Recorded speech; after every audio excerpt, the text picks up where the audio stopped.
up we have Alex Bornstein, an organizer for Denver and Boulder Jewish Voice for Peace. He will be discussing Palestine and its connection to our local struggle. Yo, what's up, Denver? How did you get louder than that? What's up, Denver? Free, free Palestine! Free Palestine! Long live Palestine! Long live Palestine! That's what's up! So my name is Alex. I'm an organizer here with Denver Boulder Jewish Voice for Peace. We are the largest pro-Palestine Jewish organization in the world. And while we are gathered here today for a number of different issues, I'm here specifically today to talk to y'all about Palestine and its connection to our struggles here and to our struggles internationally. We are on day 649 of Israel's brutal and criminal ethnic cleansing campaign against the Palestinians in Gaza, with no signs of abatement. Since October 7, 2023, then President Joe Biden has approved over $22 billion in military aid to Israel to commit a genocide. And since Trump has come to power, he has promised an additional $12 billion to Israel as of March 1st. So that's $34 billion of your taxpayer money going to commit a genocide. So what does this look like for us in Colorado? So if we were to break it down by state, Colorado has contributed over $360 million to weapons to Israel. That could be used to pay for 226,000 people's rents for a month. That could provide 759,000 families with free groceries for a month. That could cancel the student debt of over 10,000 people and pay the salaries of nearly 4,000 classroom teachers.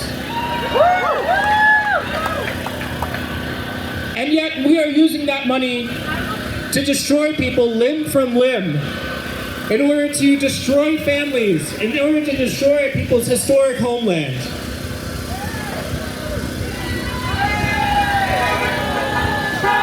And so maybe you're okay with that. Maybe you're okay with some of this money being used at your expense. Oh, that's good. That's good.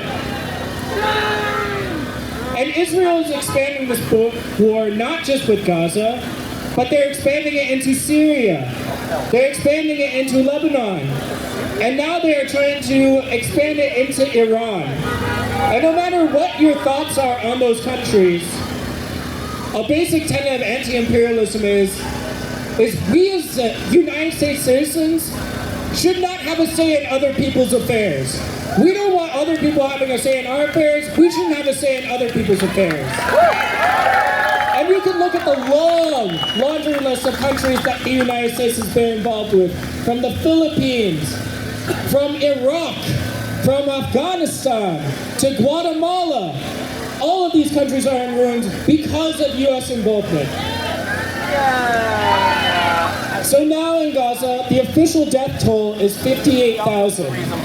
And this is an obscene undercut, because Israel is specifically targeting medical personnel and journalists who track these types of things. So as of July of last year, The Lancet, a famous medical journal, they published a study saying that the death toll is truly between 186,000 and 300,000 people. And this July, Harvard produced a study saying that over 377,000 people in Gaza are missing. So it is reasonable to suspect that this death toll is well over 300,000. But enough numbers. What does this look like for people? For 649 days, I have watched video after video after video after video of people running towards hospitals with no supplies, with people's limbs blown off, with people carrying actually beheaded babies from bombs, and people whose families have been destroyed.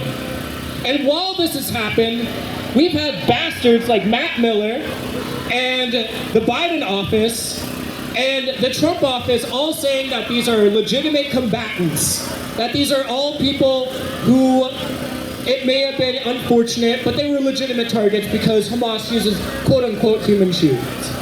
I do not buy that argument whatsoever.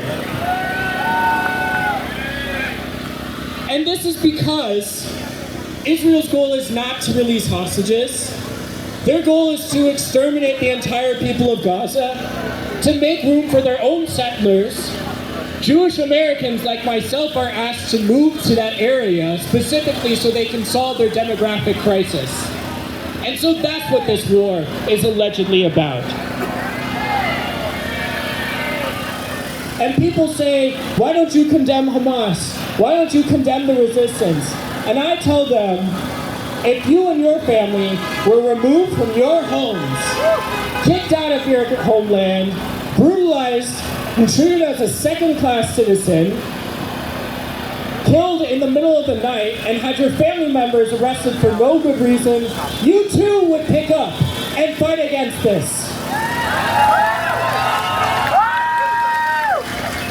The actions of Israel do not end with 100+ years of atrocities committed against Palestinians, but have spread around the world, especially in Latin America. If you think of nearly any fascist or right-wing dictatorship in Latin America, they explicitly received training from Israel and the Israeli occupation forces, using tactics such as population control. So what does this look like? In 1977, Israel supported Guatemala's military with $38 million in military aid in order to kill 200,000 indigenous Mayan people. So if you're wondering what a Guatemalan is doing in the United States, it has to do with our policies towards them and Israel's policies towards them. Israel was also one of the strongest backers of Peru's or Chile's military dictatorship under Augusto Pinochet. And Israel even trained Mexico's police chief in Chiapas, Mexico, to fight against the Zapatistas. So what this results in is right-wing governments brutalize their people, those people flee their countries and come to our country, and then those people are attacked by ICE agents who are also trained by the IOF.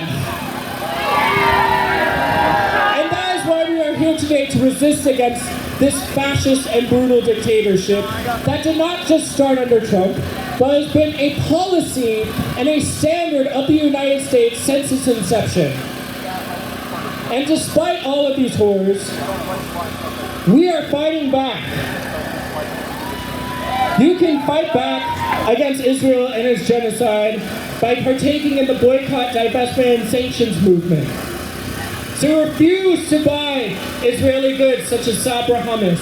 Refuse to go to McDonald's, who recently, during October 7th, paid for the meals of IOF soldiers before they went and committed atrocities in Gaza.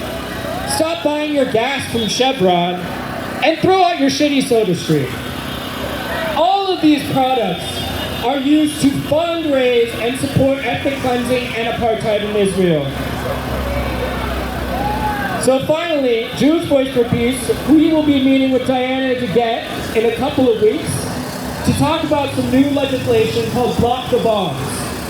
The Block the Bombs bill is a bill in which we are asking our government to stop sending bunker busters, white phosphorus, and other things that should already be illegal.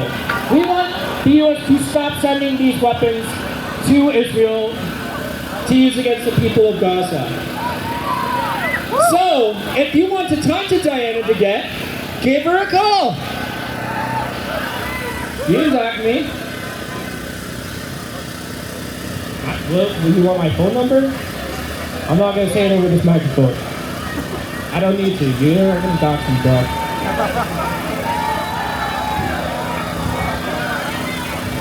Alright, so if you want to call Diana DeGette and let her know to block the bombs, please do so.